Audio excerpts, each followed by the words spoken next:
Hi all. தமிழக வெற்றி கழகம் மாற்றம் வேணும் அப்படிங்கிறத வந்து ஆல்மோஸ்ட் எல்லாருமே நினைக்க ஆரம்பிச்சிட்டாங்கங்க. ஸோ அதில் மாற்று கருத்துக்கே இடம் இல்லை.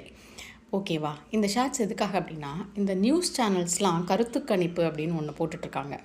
நமக்கே தெரியுது அவங்க ஃபேக்காக போடுறாங்க அப்படின்னு.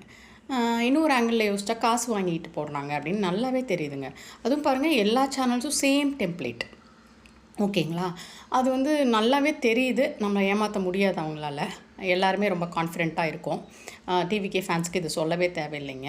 ஸோ இன்னொன்று என்ன விஷயம் வந்து சந்தோஷமாக இருக்குது அப்படின்னா, இந்த தபால் ஓட்டு போட்டுட்ருக்காங்க இப்போ கவர்மெண்ட் ஸ்டாஃப்ஸ்லாம். அவங்க ஆல்மோஸ்ட் பார்த்திங்கன்னா அவங்க எல்லாம் போட்டுட்டு ஒரு வீடியோ போடுறாங்க. அதில் வந்து ஒரு கோட் ஒன்று, நமக்கு ஒரு கோட் வேர்ட் மாதிரி ஒன்று கொடுக்குறாங்க. புரியுதுங்களா?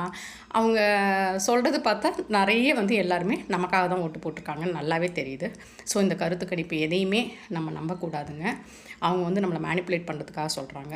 இன்னொரு விஷயம் என்னென்னா, நம்ம வீட்டில் இருக்கிற கொஞ்சம் இந்த பெரியவங்களாம் இருப்பாங்கள்ல, அவங்க வந்து அப்படியே எப்படின்னா அவங்க ஃபிக்ஸாக இருப்பாங்க. இந்த கட்சிக்கு தான் நான் போட்டிருக்கேன், இத்தனை வருஷமாக இந்த கட்சிக்கு தான் போட்டிருக்கேன், அதனால் நான் அதுக்கு தான் போடுவேன் அப்படின்லாம் சொல்லிகிட்டு இருப்பாங்கள்ல. அவங்களும் வந்து நம்மக்கிட்டலாம் என்ன சொல்லுவாங்க அப்படின்னா, அவன் ஓட்டை வேஸ்ட் பண்ணாத, தோக்கிற கட்சிக்கு போட போகிறேன் அப்படின்லாம் வந்து ஏதாவது தேவையில்லாதெல்லாம் பேசிகிட்டு இருப்பாங்க.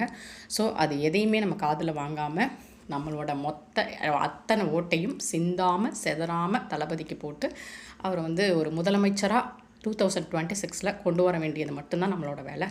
ஸோ அதை நம்ம கான்ஃபிடெண்ட்டாக செய்வோம் அப்படிங்கிற நம்பிக்கை நம்ம எல்லாருக்குமே இருக்குது. ஸோ வெற்றி நிச்சயம், நல்லதே நடக்கும். ஓகேங்களா?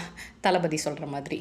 ஸோ யாரும் எதுக்காகவும் இன்னொன்று விஷயம் என்னென்னா, எங்கள் தெருவுக்கு ஓட்டு கேட்டு வரல, அங்கே வரல, இங்கே வரல அப்படிங்கிற இஷ்யூலாம் யாருமே யோசிக்காதீங்க.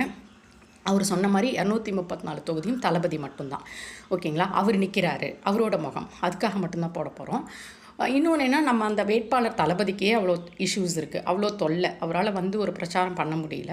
ஸோ வேட்பாளர்களுக்கு இன்னும் நிறையவே இருக்குங்க, அவங்களால வீதியெல்லாம் வர முடியல. ஸோ அதெல்லாம் எதுவும் பெருசாக கன்சிடர் பண்ணாமல் நம்ம ஓட்டை அழகாக கொண்டு போய் தளபதிக்கு போட்டு அவரை முதலமைச்சர் ஆக்க வேண்டியது மட்டும்தான் நம்மளோட வேலை. ஓகேவா? Okay, bye friends.